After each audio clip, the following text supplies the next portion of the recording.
Prions. Père Céleste, nous te sommes reconnaissants ce soir de ce que tu es toujours le grand je suis, pas le j'étais ou le je serai. Tu es notre Dieu, au temps présent, et tu es le même hier, aujourd'hui et éternellement, le Dieu immuable.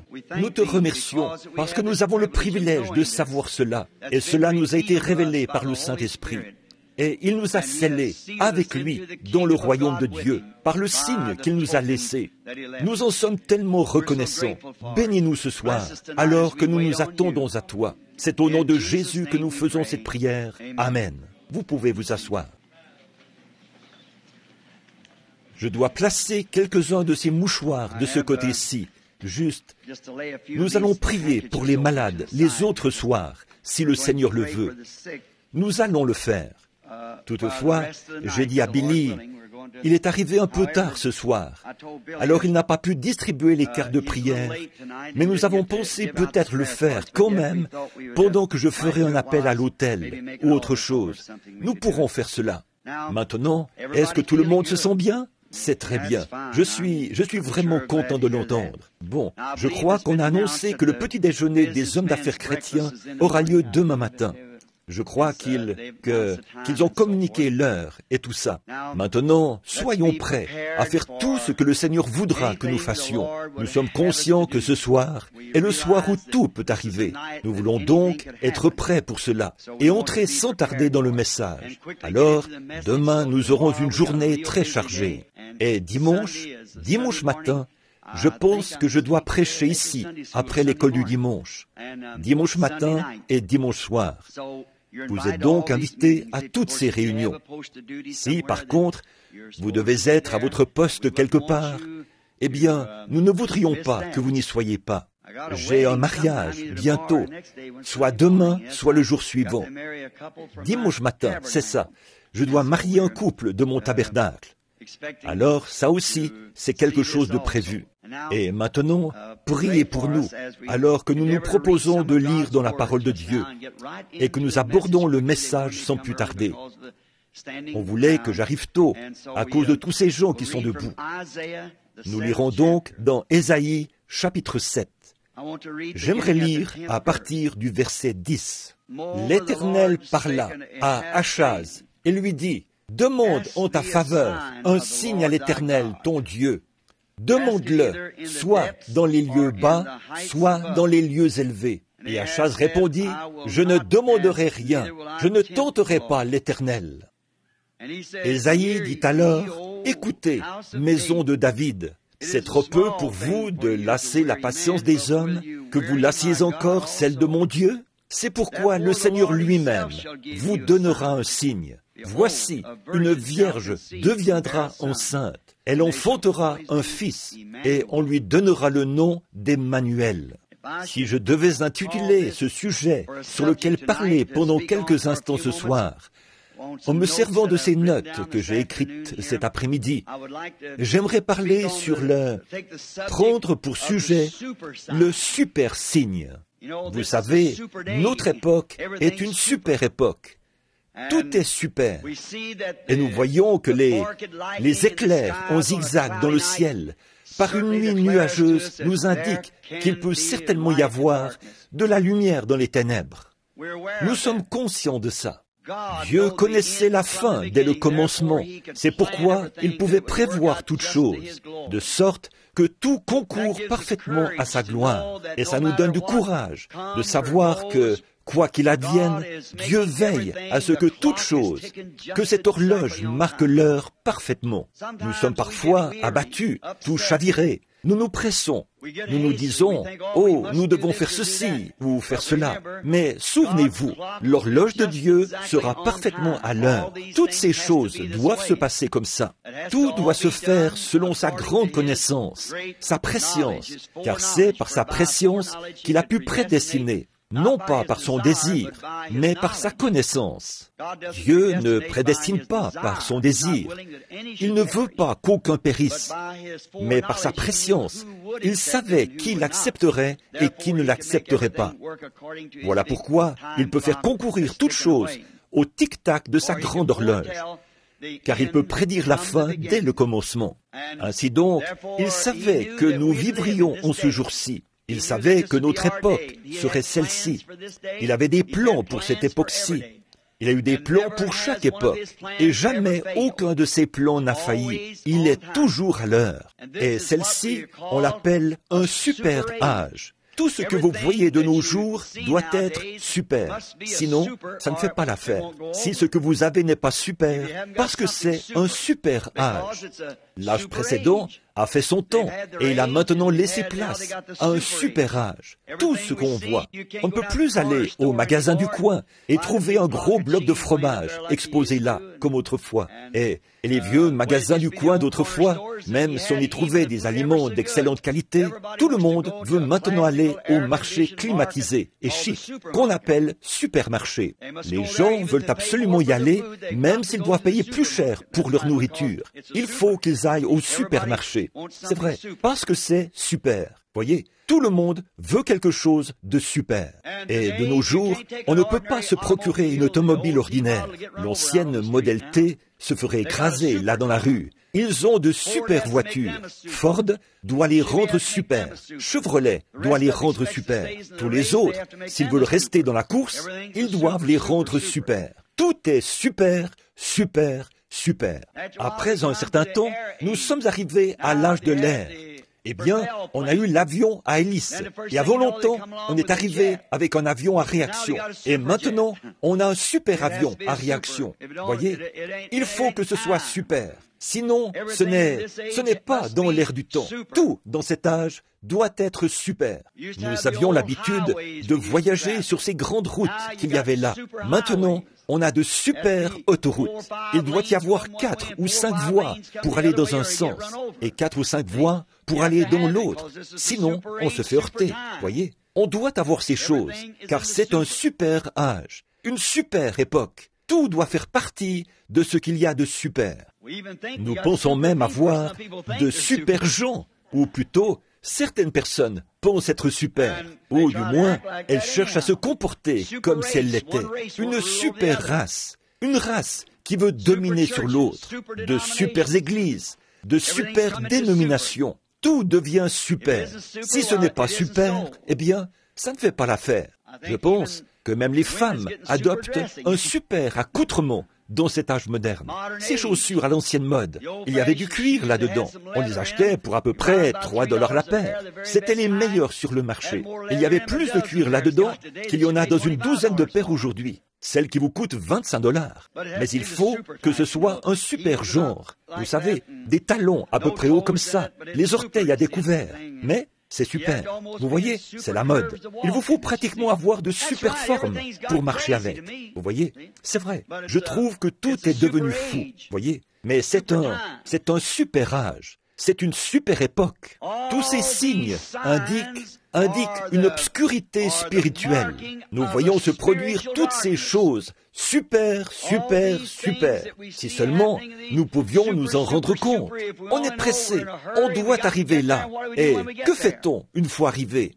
On avait l'habitude de rentrer du travail à pied. Les enfants avaient l'habitude de se rendre à l'école à pied. Et maintenant, ils ont des autobus qui viennent les chercher à la porte pour les amener à l'école et les ramener de l'école.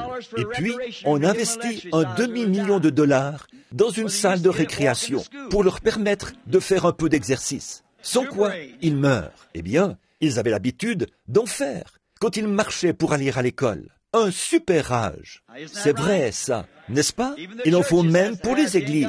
Il n'y a pas assez d'activité parmi les gens. On doit leur faire une pièce où ils peuvent tous jouer et sauter en l'air. Avant, c'était l'esprit qui leur faisait faire ces choses. Mais maintenant, ils doivent se rendre là-bas.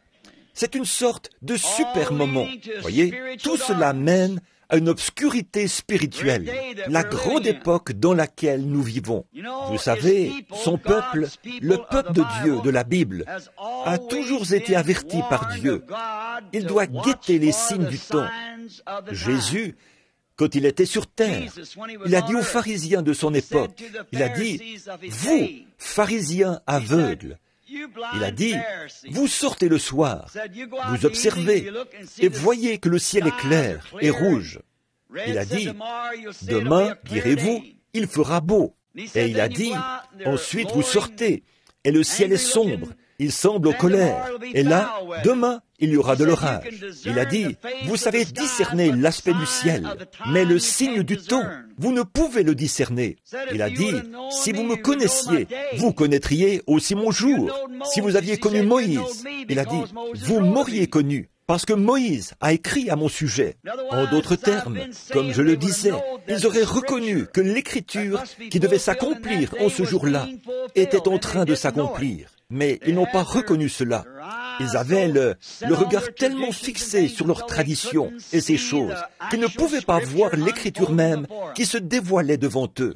C'est à cela que j'aimerais comparer cet âge. Parfois, même parmi de braves gens, il y en a qui manquent de voir cela. Ils s'éloignent tout simplement. Et en toute honnêteté, cela me découragerait si je ne savais pas ce que Jésus a dit à ce sujet. Personne ne peut venir si mon Père ne l'attire. Et tous ceux que le Père m'a donnés viendront. Ils ne seront jamais capables de voir cela. Il a dit, Ésaïe a bien parlé de vous en disant, vous avez des yeux et vous ne voyez pas, des oreilles et vous n'entendez pas. Ça fait vraiment pitié. Mais c'est comme ça qu'ils étaient. Et maintenant, nous voyons à peu près la même chose aujourd'hui, quand nous savons que nous vivons à l'heure où une obscurité profonde doit couvrir la terre, ainsi que les gens. Et nous voyons que toutes ces réalisations modernes et toutes ces choses de ce super âge dans lequel nous vivons, tout cela ne fait qu'indiquer une obscurité profonde dans le domaine spirituel. Nous sommes dans l'âge de l'église de Laodicée, où les gens sont tièdes. Ils peuvent bien aller à l'église, et c'est ce que font les gens, et ils semblent avoir le zèle pour aller à l'église. Mais pour ce qui est d'avoir la moindre connaissance de l'esprit, de l'heure à laquelle ils vivent, certains sont complètement aveugles à ces choses. Quoi que Dieu fasse, et combien même ce serait prouvé par sa parole, ils ne peuvent tout simplement pas voir cela. Je me demande si ça ne ressemble pas un peu à ce qu'il avait dit. Nous avons des yeux, mais ne voyons pas. Nous devrions regarder autour de nous et voir que toutes ces choses qui se passent indiquent que la fin est proche, parce que ce sont ces choses qui ont été prédites pour cette époque. J'aimerais que vous remarquiez l'immuable continuité de la parole de Dieu et de ses œuvres. Voyez, il ne change jamais son programme. Il ne change jamais ses voies. C'est tout à fait parfait. Les Écritures sont dans une parfaite continuité. Tout ce que Dieu fait est en continuité avec les choses qu'il a déjà faites. Voyez? Et ce qu'il a fait une première fois, eh bien, il en fera de même une deuxième fois. Et pour bien vous le prouver, il a établi des lois pour la terre. Et il a toujours donné un signe à son peuple avant qu'un événement arrive. Eh bien, c'est ce qu'il a toujours fait. Et il le fera toujours, parce qu'il est le Dieu immuable. Je suis Dieu, il a dit, je ne change pas. La façon dont il a établi son programme au commencement, il en est ainsi dans chaque âge. Il ne le change jamais. Eh bien, il a déterminé que la rotation du monde se ferait en 24 heures. Nous avons beau avoir l'heure d'été et toutes sortes d'heures, mais tout cela ne change jamais la rotation du monde. La Terre effectue une rotation complète toutes les 24 heures, une rotation complète. Il ne modifie jamais les saisons. Dieu a le printemps, l'été, l'hiver, exactement comme ça a toujours été. Ça a été sa manière de faire au départ. C'est sa manière de faire tout le temps. La continuité de ses lois et de sa parole et de ses œuvres, comme toutes ces choses s'harmonisent parfaitement. Alors, si nous pouvons voir ce qui a été, nous pourrons savoir ce qui est et ce qui sera. Vous pouvez baser votre réflexion sur cela, car l'Écriture dit qu'il est le même hier, aujourd'hui et éternellement. Nous le remarquons avant l'arrivée du printemps. Observez quelques-unes de ces lois. Quand vous voyez les arbres bourgeonner, il a dit, vous savez que l'été est proche. Le printemps est un signe annonciateur de l'arrivée de l'été. C'est une loi. Ça se passe toujours comme ça. On n'a pas l'été, puis, à peu près au moment où arrive l'hiver, les feuilles qui apparaissent. Non, on a d'abord les feuilles, parce qu'elles sont un signe annonciateur de ces lois de la nature, de l'arrivée du printemps. Ça ne rate jamais. Quand vous voyez les arbres commencer à devenir tendres au niveau de l'écorce et les petits bourgeons commencer à se gonfler, vous savez que c'est un signe qui indique que le printemps est là, qu'il s'installe. Quand vous voyez l'automne, avant qu'il y ait de la gelée ou quoi que ce soit d'autre, et les feuilles qui tombent des arbres, vous dites, bon, c'est bientôt l'automne. Comment le savez-vous? Parce que les feuilles tombent. La nature se prépare pour cela. C'est pareil chaque année. Les changements atmosphériques, c'est aussi un signe qu'il nous donne. On peut sortir et observer, comme il l'a dit. Vous voyez que le ciel est d'un rouge sombre. Demain, il y aura de l'orage. Et ça, il ne le change jamais. Il nous avertit toujours. On peut sentir l'air commencer à s'humidifier longtemps avant l'orage. Et observez comme toute la nature s'accorde avec cela. C'est un signe. Comme je l'ai souvent dit, même s'il n'y avait pas de Bible, j'aurais su qu'il y avait un Dieu. Juste en observant le fonctionnement de la nature, ce sont ses lois. Elles sont toutes en continuité, les unes avec les autres. Sa parole est dans une continuité. Elle ne peut pas faillir. Ses signes sont en continuité avec le temps. Les signes s'accordent avec la Bible. Les signes sont là, en plein dans la lune. Les signes sont là, en plein dans le ciel. Les signes sont là, en plein sur la terre. Les signes sont là, en plein dans l'Église. Et aujourd'hui, nous pouvons parcourir l'Église du regard et voir que le signe de sa venue est bien là. Prenez par exemple la façon dont les choses se perdent dans la nature. J'ai été là-haut, dans les bois du Nord, où j'ai l'habitude de chasser. Et avant que la première vague de froid arrive, les petits canards quittent la Louisiane. Ils montent là-haut, font leur nid et font éclore leurs petits. Dès que la première petite brise froide descend du sommet de cette montagne, que la neige coiffe ces montagnes, ces petits canards prennent leur envol. Eux qui n'ont jamais quitté cet étang, les voilà qui reviennent tout droit vers la Louisiane.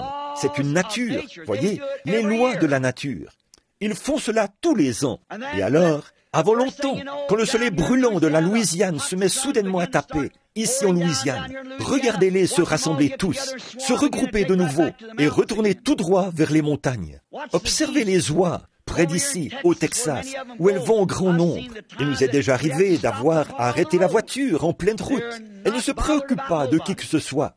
Elles ne pensent qu'à s'en aller. Elles sont en réveil. Quand elles sont toutes réunies, vous n'avez jamais entendu pareil bruit. Quand elles se rassemblent, elles sont pires que des pentecôtistes. Voyez, qu'est-ce que c'est? Ce sont les lois de la nature. Voyez, elles, chaque année, elles se rassemblent, puis elles se regroupent et les voilà parties. Quand ces canards partent et que ces oies quittent le Texas, c'est que l'été est proche. C'est vrai.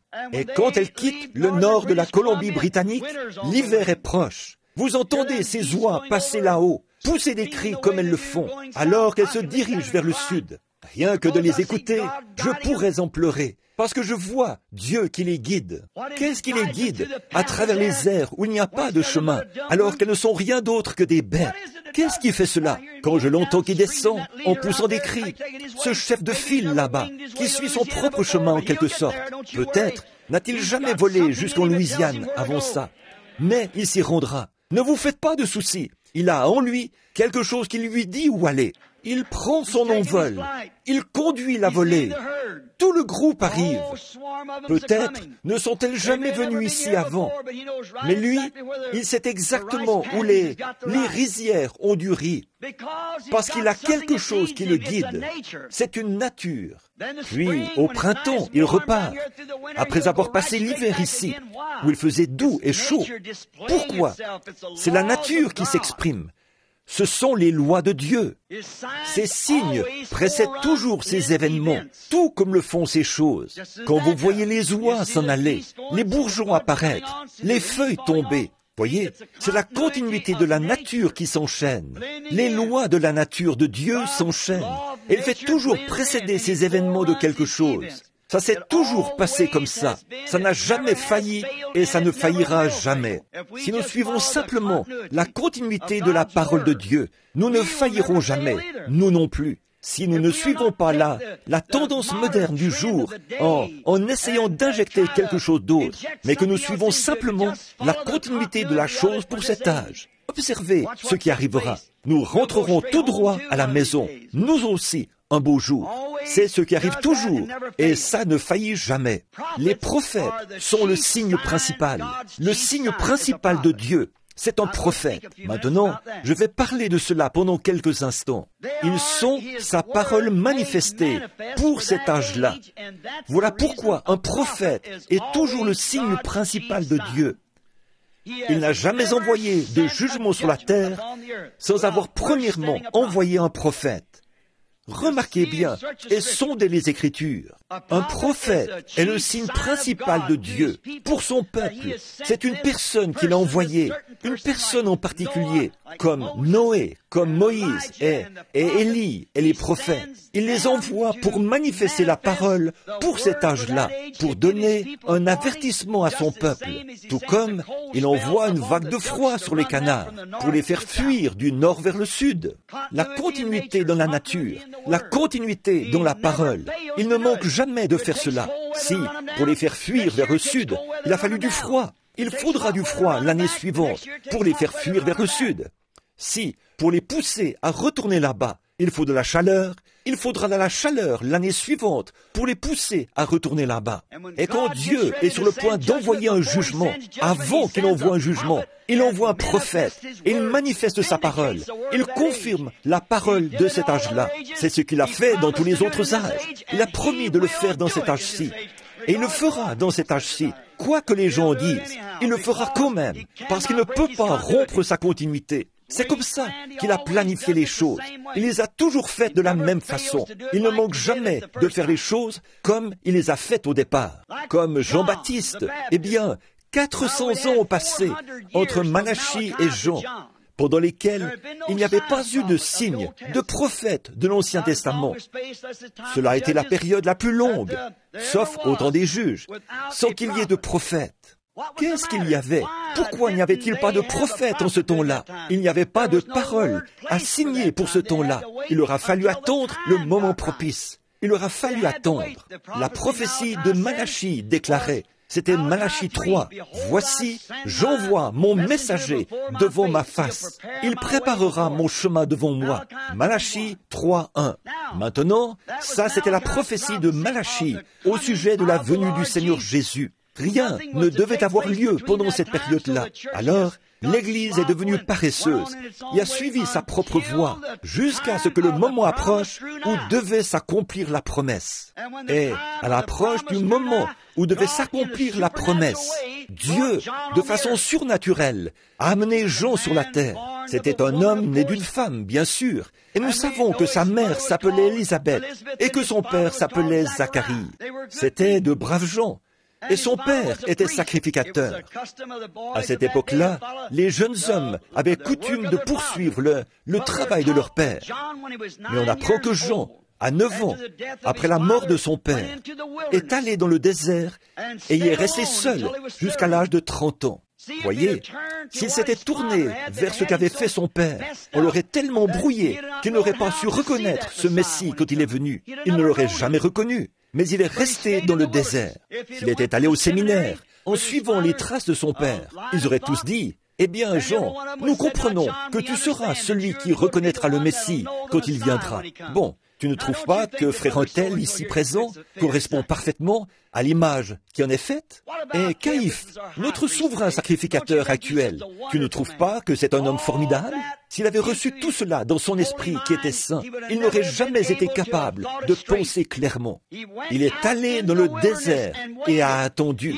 Il avait un travail trop important pour recevoir de l'instruction. Il avait un travail trop important pour recevoir de la théologie. Il devait annoncer le Messie. Il est resté dans le désert. Observez ce qu'il prêchait. Il ne prêchait pas les principes de théologie de cette époque-là. Vous remarquerez que ce n'était pas le cas. De quoi parlait-il? De cogner à l'arbre, de serpents. Voyez, c'est tout ce qu'il connaissait. Il avait grandi dans le désert. C'est tout ce qu'il connaissait. Les serpents et les arbres et les cogners et ainsi de suite. Et son message était basé sur la nature. Quand il a dit « Race de vipères, qui vous a appris à fuir la colère à venir? Ne prétendez pas avoir Abraham pour père, car de ces pierres-ci, Dieu peut susciter des enfants à Abraham. Déjà, la cognée est mise à la racine de l'arbre, et tout arbre qui ne produit pas de bons fruits sera coupé et jeté au feu. Il a dit, moi je vous baptise d'eau pour vous amener à la repentance. Mais celui qui vient après moi, je ne suis pas digne de porter ses souliers. Lui, il vous baptisera du Saint-Esprit et de feu. Il a son vent à la main. Il nettoiera ses airs. Il brûlera la paille dans un feu qui ne s'éteint point. Et il emportera le blé au grenier. Amen. Voilà un homme, un véritable prophète. Il y avait un signe qu'il devait observer. Et quand il a vu le Messie, il était vraiment sûr qu'il viendrait à son époque. Il en avait la certitude. Oh, si seulement l'Église pouvait trouver avec certitude sa place, si seulement il reconnaissait sa position cette heure. En effet, selon l'Écriture, c'est lui qui devait présenter le Messie. Et il savait que celui-ci devait être sur la terre au jour de sa prophétie. Il devait donc fréquenter ce lieu où il prêchait. Il l'a même dit, en ce moment, il y a au milieu de vous quelqu'un que vous ne connaissez pas. Il y a quelqu'un au milieu de vous en ce moment même. Il le savait. Il était là. L'heure était proche. Il le savait. Un jour, il a regardé et descendant du ciel, et il a vu une lumière, comme une colombe qui descendait du ciel. Et de celui sur qui elle s'est posée, il a dit, je rends témoignage qu'il est le Fils de Dieu. Il a vu cela, car là-bas, dans le désert, il m'a dit, celui sur qui tu verras l'Esprit descendre et s'arrêter, c'est celui qui baptisera du Saint-Esprit et de feu. Il était un homme envoyé de Dieu, formé par Dieu.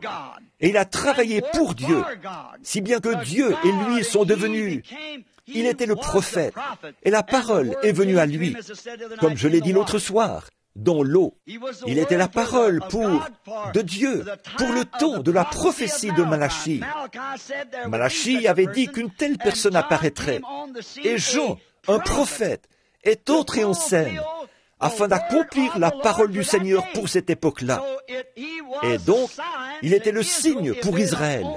S'ils avaient seulement reconnu ce signe, même les disciples ont dit, pourquoi les scribes disent-ils que le prophète qu'Élie doit venir premièrement? Il a dit, il est déjà venu, et vous ne l'avez pas reconnu. Dieu fait les choses de façon si simple pour attraper cette semence élue, que les autres ne le voient jamais. C'est la vérité. Combien de mages étaient à Babylone, en train d'étudier l'astronomie, pendant que ces 3 mages-là savaient qu'au moment où les 3 étoiles s'aligneraient dans le système solaire, ce serait un signe que le Messie était sur la terre. Ils le savaient, ils le croyaient. Et ce sont eux qui ont vu les étoiles. Les autres ne les ont pas vues. Elles étaient dans leur bonne constellation. Mais eux, ils les ont vues de la façon dont Dieu les leur avait montrées.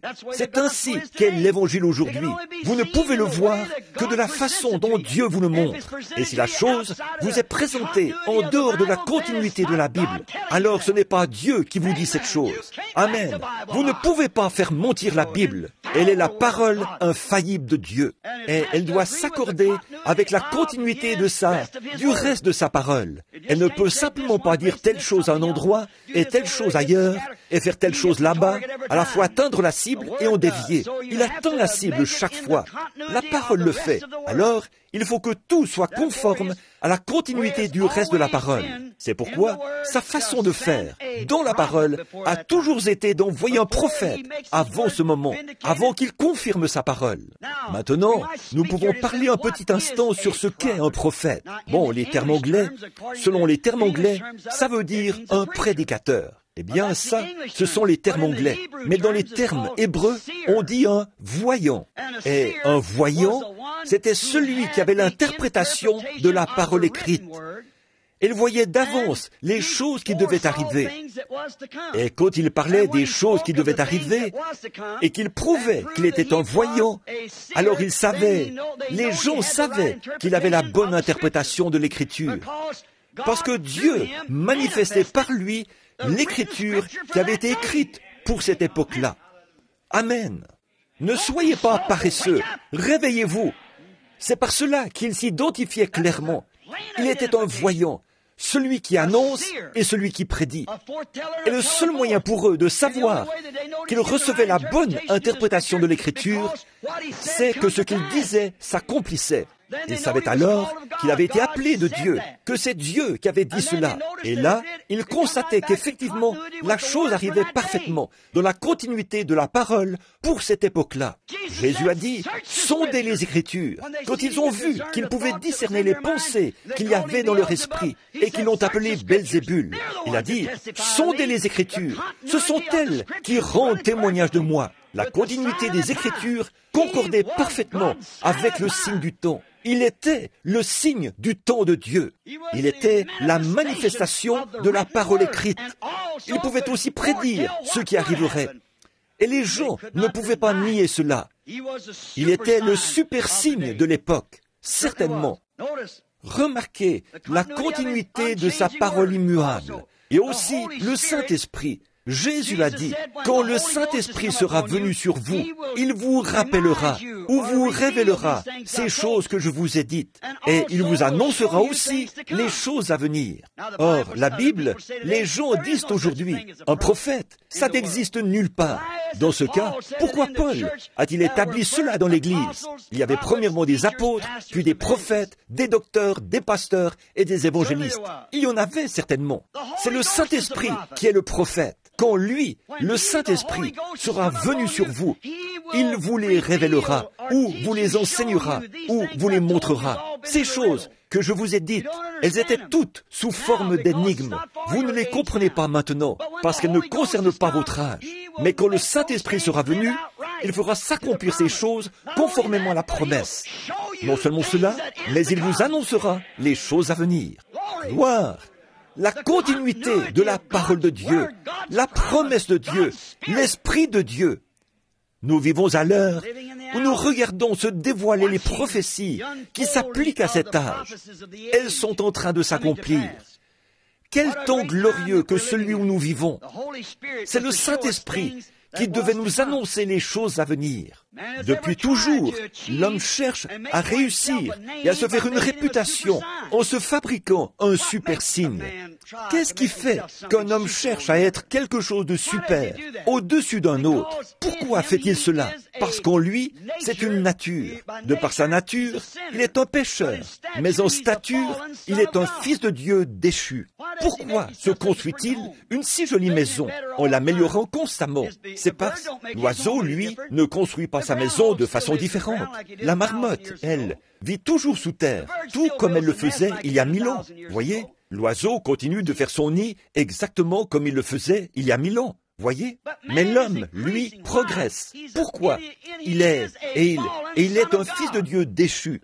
Quelque chose en lui dit qu'il existe un palais beaucoup plus beau, et quelque chose en lui essaye de le trouver. Quelque chose cherche cela. Oh, si nous regardons certaines des maisons d'aujourd'hui, alors celles qu'il y aura de l'autre côté, de quoi auront-elles l'air? Si une nature déchue est capable de faire une telle chose, qu'est-ce que ce sera là-bas? Mais c'est ce qui le pousse à faire cela, sa nature, là, au-dedans de lui. Quoique déchu, il essaye de faire quelque chose par lui-même. C'est ce qu'il essaye de faire. Et c'est comme ça depuis le commencement. Adam, lui, a essayé de former une super religion sans expiation. C'est ce que les gens essaient de faire encore aujourd'hui. Une super religion, former une religion qui lui permettrait de vivre n'importe comment sans expiation, mais tout en ayant une couverture. C'est ce qu'il a essayé de faire au commencement, et c'est ce qu'il essaie de faire encore aujourd'hui. Mais le moyen pourvu par Dieu, c'était une expiation. Ça ne marchera jamais autrement. Ça doit revenir à une expiation. Nimrod a cherché à bâtir une super tour, une tour religieuse. S'il y avait quelqu'un qui, une petite tour, aurait fait 9 mètres de haut, mais lui, il voulait construire quelque chose de super, quelque chose de plus grand. Il s'est donc bâti une tour. Ça, c'était à son époque à lui. Nebuchadnezzar voulait bâtir une super ville. Il s'est servi du modèle du ciel. Les jardins suspendus, le fleuve d'Euphrate, là, près du trône, comme l'eau de la vie, le fleuve de la vie, qui coule près du trône de Dieu. Il a essayé de construire une super ville. Il y a quelques années, les États-Unis ont essayé de construire un super navire. Ils l'ont construit, puis ils ont dit, il ne coulera jamais. Impossible qu'il coule. Dieu a envoyé le Titanic au fond de l'océan. Ça montre bien que les réalisations de l'homme ne valent pas grand-chose au bout du compte. Tout n'est que poussière et retourne à la poussière. Tout ce qui est en lui. Aujourd'hui, la Russie essaie de susciter un super savant capable d'accomplir des choses scientifiques pour conquérir le monde. Il n'y a pas longtemps, en France, les gens pensaient qu'ils pouvaient continuer à avoir leurs femmes, leur vin et à se payer du bon temps. Alors ils se sont construits ce qu'on a appelé une ligne Maginot. Ils ont braqué tous leurs canons sur l'Allemagne, l'ennemi juré. S'ils osent s'approcher, nous vivrons comme bon nous semble. Et nous construirons une grande ligne, une super ligne par ici. On la construira en béton, on braquera nos canons. Et s'ils osent venir, on appuie sur un bouton, ça ouvre le feu. Et les explosions les renvoient en Allemagne. L'Allemagne l'a contourné. Ils avaient oublié. Nous aussi, nous avons oublié. Dieu, par sa main puissante, montre à ce monde qu'il ne peut pas subsister. Mais les gens veulent un super signe. Ils se sont construits une ligne Maginot et l'Allemagne l'a contournée parce qu'ils avaient oublié. Ils auraient pu installer le canon sur une tourelle, le faire pivoter de l'autre côté et tirer. Ils avaient oublié de le faire. C'est exactement ce que l'Église oublie aujourd'hui. Ils ont une super Église, ils ont une super dénomination, ils ont des membres vêtus de super habits, ils ont tout ce qu'ils veulent, et de super prédicateurs, avec un super niveau d'instruction. Mais vous oubliez que la parole de Dieu ne peut pas faillir. Il faut que ça arrive comme Dieu l'a dit. Il n'y a pas moyen de contourner cela. Plus tard, les Allemands sont arrivés. Ils ont trouvé que c'était une bonne idée. Ils l'ont modifié pour pouvoir faire pivoter leurs canons de l'autre côté. Ils se sont donc construits une ligne, appelée la ligne Siegfried. Mais les bombes américaines de gros calibre ont complètement fait sauter le tout. Voyez, on essaye de faire quelque chose de super, continuellement. Les églises, aujourd'hui, veulent avoir leur super dénomination. C'est ce qu'on cherche à faire depuis longtemps.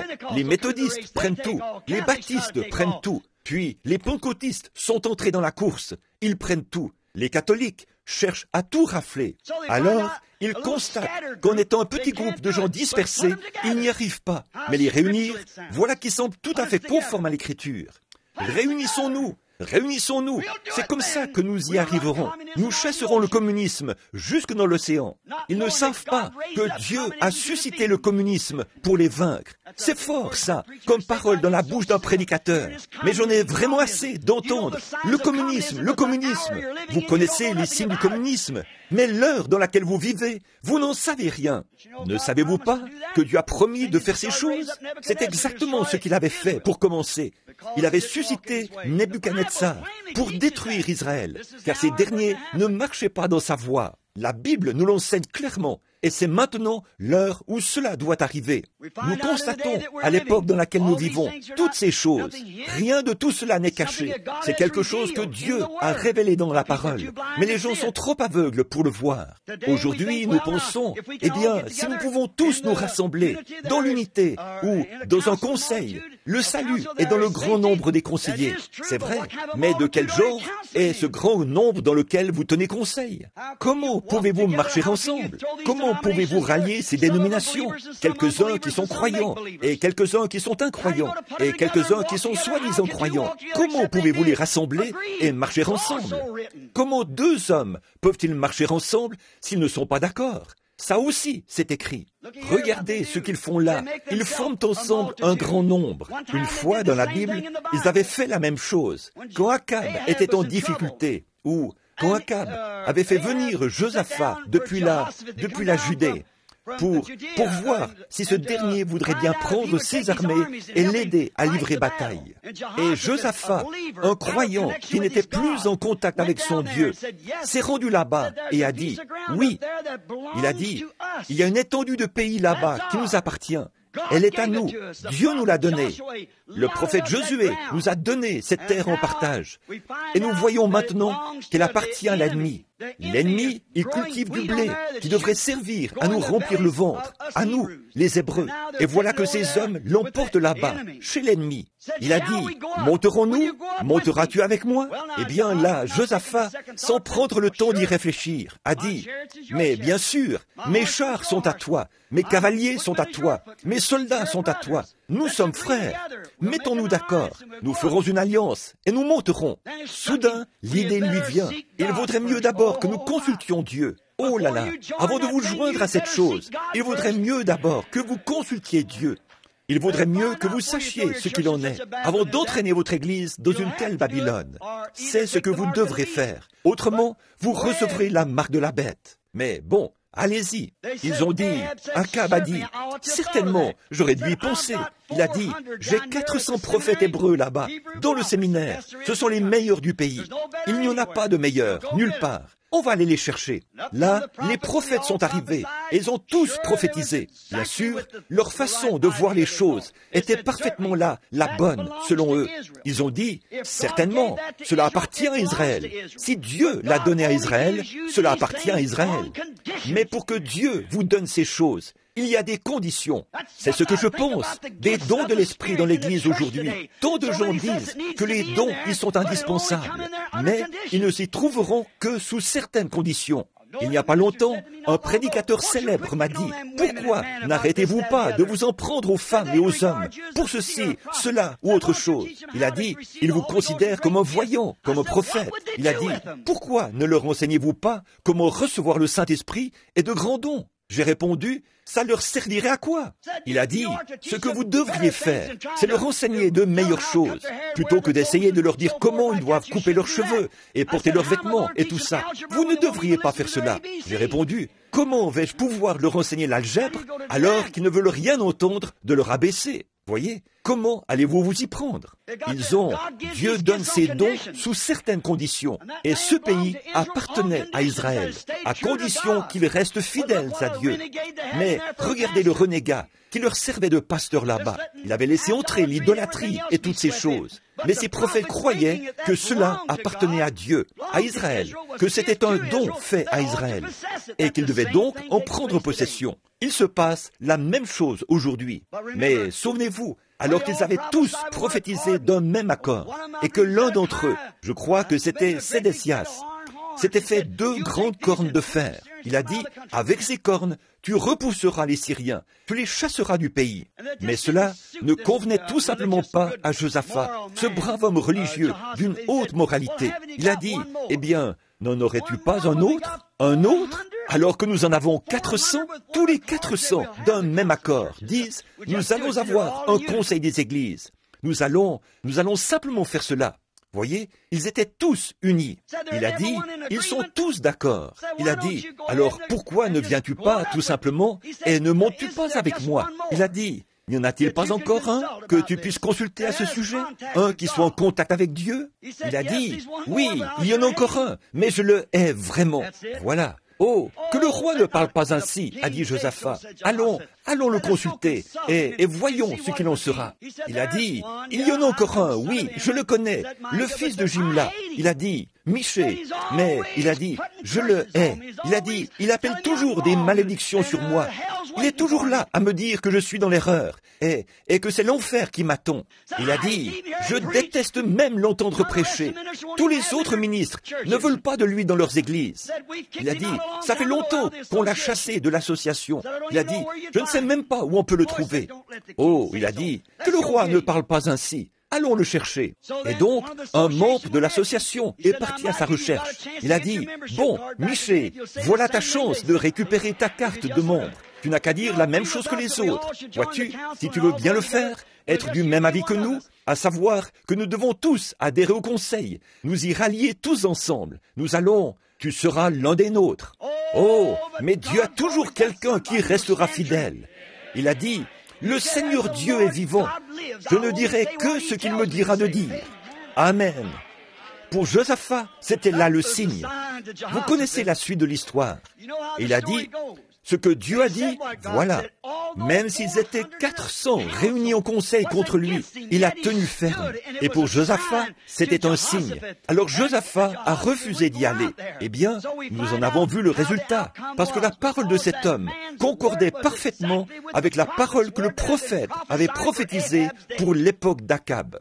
Puisqu'il a pris le juste Naboth et qu'il l'a fait mourir, et tout ça, Dieu lui a dit, par le prophète Élie, les chiens lécheront ton sang. C'est exact. Et les choses qui allaient se passer, et comment il mangerait Jézabel. Il a prophétisé, c'était la parole. Et Michée était celui qui pouvait accomplir cela. Amen. Il était un signe prophète. Pour cette époque-là, si seulement les gens l'avaient écouté, ça n'a jamais failli. Dieu en envoie toujours un. Tout le monde désire toujours recevoir un signe. Nous sommes censés chercher des signes, c'est vrai, mais des religieux, des signes scripturaires, pas des signes religieux, des signes bibliques. Tout le monde allait être en quête d'un signe, et on savait que cette époque serait une super époque. Dieu avait vu la fin dès le commencement. Alors il a dit, je leur donnerai un signe, un super signe. Je leur donnerai un signe éternel. Amen. Je leur en donnerai un qui ne faillira jamais et qui ne disparaîtra jamais. Amen. Ils veulent un signe. Alors, je leur en donnerai un super signe. Il n'est pas venu dans les raffinements du monde, de la façon dont les gens s'attendaient à le voir venir. Mais qu'est-ce qu'il a dit? Une vierge concevra. Amen. C'était un signe. C'était un super signe. Une vierge concevra. Amen. Un super signe. Pas un signe naturel, mais un super signe. Une vierge qui conçoit. Voyez, un signe surnaturel. Surnaturel. C'était un super signe, car jamais une vierge ne l'avait fait auparavant. Mais elle concevra. Qu'est-ce que ce serait? On l'appellera Emmanuel. Comment cela se verra-t-il? Dieu et l'homme deviendront un. Le voilà, le super signe. Oh Dieu, si seulement le monde pouvait voir cela, que Dieu et l'homme sont un. Le super signe, c'était ce premier homme en qui Dieu a pu entrer. Tout ce que Dieu était, il l'a déversé en Christ. Et tout ce que Christ était, il l'a déversé dans l'Église. Le super signe, Dieu et l'homme réunis. Voilà ce que serait le super signe du dernier jour, alors que toute la Bible devait s'accomplir dans les derniers jours. Un super signe, une vierge concevra. Et cette conception, quand il sera enfanté, ce sera Dieu manifesté en chair, un super signe. Il n'y croit toujours pas, mais c'est quand même arrivé. Encore aujourd'hui, c'est un super signe. Remarquez, le super signe. Les gens ont des surhommes aujourd'hui. Ils ont des histoires fictives sur des surhommes et des super choses en tout genre. Mais l'Église a un super signe. Dieu de retour dans l'Église, manifesté dans la chair humaine. Dieu uni à l'homme, sans contredit, son super signe. Remarquez, le signe éternel, un signe infaillible qui ne faillira jamais. L'homme est, la parole et l'homme deviennent un. Quand la parole de Dieu et l'homme deviennent un, comme le déclare Jean, chapitre 1. Au commencement était la parole, et la parole était avec Dieu, et la parole était Dieu, et la parole a été faite chair, et elle a habité parmi nous. Voilà le super signe. Oh, si c'était le super signe de cette époque-là, alors, quand ce même esprit qui était sur Jésus-Christ entre dans son Église pour manifester la parole écrite pour aujourd'hui, c'est encore le super signe. L'Église peut avoir le signe du conseil. Elles se rassemblent toutes pour une fausse paix mondiale. Et tout ce qu'elles aspirent à être. Les baptistes peuvent dire, nous en avons eu 1 million de plus en 44. Les méthodistes peuvent se vanter comme ils le veulent. Les unitaires ou les trinitaires ou quoi qu'ils soient. Mais le super signe demeure. Dieu reste toujours fidèle à ce super signe. C'est Dieu dans l'homme, manifestant sa parole écrite. Sa parole, quand le Saint-Esprit sera venu sur vous, il vous révélera ces choses, il vous les montrera, et il vous annoncera les choses à venir. Hébreux 13:8, Jésus-Christ est le même hier, aujourd'hui et éternellement. Exactement. Il était la super postérité d'Abraham, le super fils. Abraham a eu un fils qu'il a engendré par la chair naturelle. C'était Isaac. Puis il a eu un autre fils. Et c'est par la foi qu'il a eu ce fils. Jésus, il était fils d'Abraham, fils de David, fils de Dieu. Il avait vu cela d'avance dans la vision, la foi dans sa parole promise. représenté dans les derniers pour représenter dans ces derniers jours Abraham. Nous sommes censés être la postérité d'Abraham. Si nous sommes morts en Christ, nous sommes la postérité d'Abraham. Et nous sommes héritiers avec lui, selon la promesse. Or, pourquoi ce super signe a-t-il été donné à Abraham? Parce que c'est ce qui allait se produire comme super signe du dernier jour. Il faut que ce soit manifesté. Dieu avait montré à Abraham la fin dès le commencement et ce qui allait se passer. Dieu manifestait dans l'homme son super fils de la foi.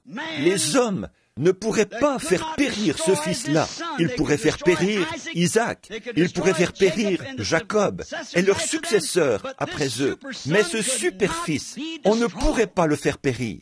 Abraham, la postérité d'Abraham, cette foi que, non pas la postérité naturelle, mais la foi qu'Abraham avait reçue, non par la loi de la circoncision, mais par la foi dans la parole, le super-fils de la foi d'Abraham, qui était Jésus-Christ.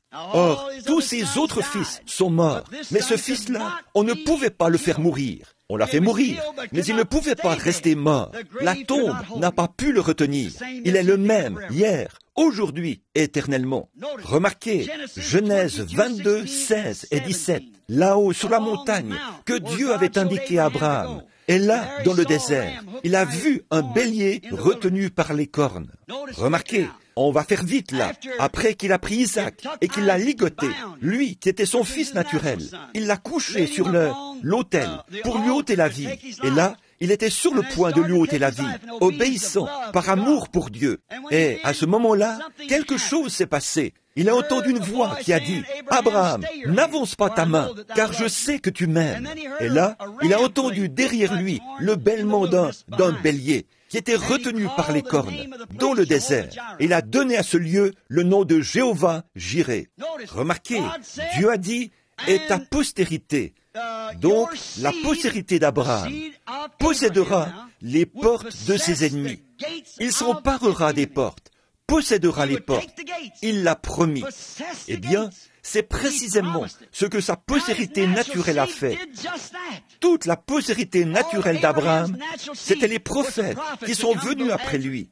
Il y a eu Moïse, de la postérité d'Abraham. Il était dans l'exercice de ses fonctions. Et là, il est arrivé devant la porte. Il est arrivé devant la porte, la mer Rouge, après avoir instruit les enfants d'Israël au sujet de ce pays promis, que Dieu leur avait promis. Il était le prophète de Dieu.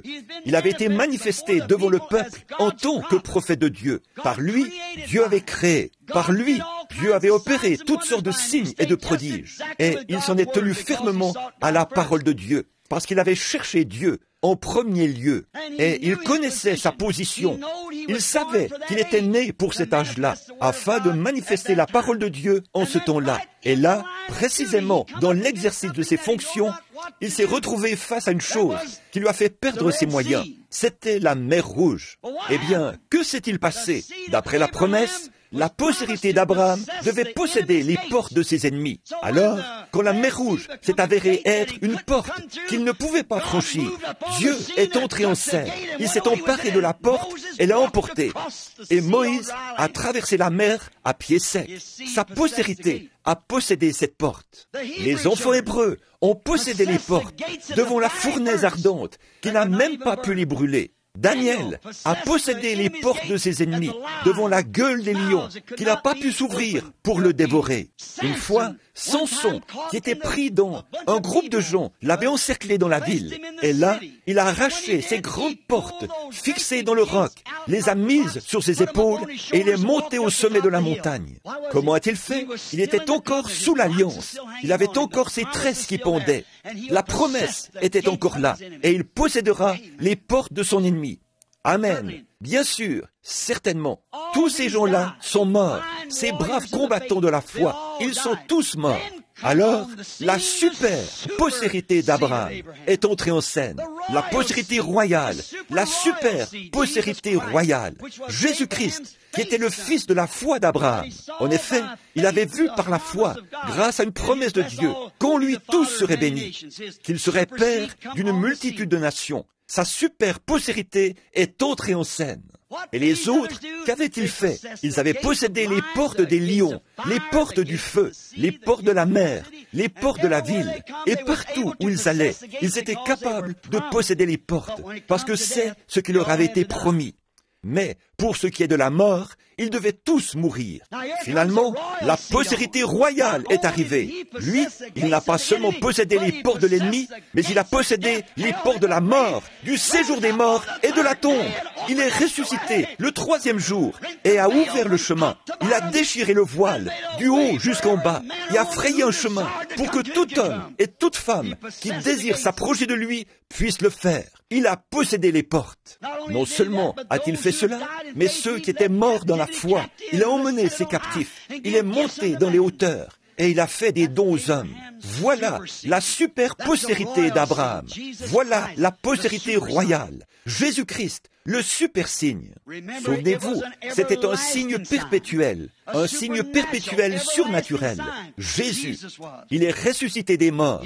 Ces choses n'ont pas pu le retenir. Ni la mort, ni le séjour des morts, ni la tombe n'ont pu le retenir. Hébreux 13:8, comme je l'ai dit, il est le même hier, aujourd'hui et à jamais, pour montrer ce super signe en cet âge. Observez, pour d'un instant, prenons le parcours d'Abraham, un type de sa postérité. Abraham le prophète, observez. Dieu lui avait parlé de diverses manières depuis qu'il avait quitté la Chaldée, la ville dure. Il avait voyagé et Dieu lui avait montré beaucoup de grands signes. Il lui était apparu, il lui avait montré toutes sortes de choses qui allaient arriver, il lui avait dit ce qui allait se passer. Il lui avait dit toutes ces choses. Mais avant qu'il reçoive son fils promis, il se tenait près de la porte des gens des nations, juste au-dessus de Sodome. Et avant qu'il reçoive son super-fils, ou son fils qui, bien sûr, par sa naissance, allait être un super-fils, avant qu'il le reçoive, pas le fils royal là, mais voilà, avant qu'il reçoive son fils, il a reçu le super signe. Qu'est-ce que c'était? Dieu est descendu le rencontrer sous la forme d'un homme. Remarquez cet homme qui s'est entretenu avec lui, qui s'est tenu près de la tente, là où il était, et qui a accompli un super signe. Et quand son super-fils est entré en scène, son super-fils a accompli le même signe pour montrer qu'il était la super postérité d'Abraham. Gloire! Et il a promis la même chose pour les derniers jours. Voyez-vous ce que je veux dire? Abraham, juste avant l'arrivée du fils promis. Et c'est aussi ce que nous attendons maintenant. Nous, la postérité d'Abraham, sa postérité royale. Là, c'était la postérité naturelle. Ici, c'est la postérité royale. Quand ceux qui étaient la postérité naturelle ont reçu leur signe, ils l'ont rejeté, tout comme le feront tous, sauf la postérité royale. Car, en effet, la postérité de l'Église le rejettera de nouveau. C'est ce qu'ils ont toujours fait. Mais, remarquez, quel genre de signe était-ce? Regardons simplement et voyons ce qu'était le super signe. Un homme s'est approché.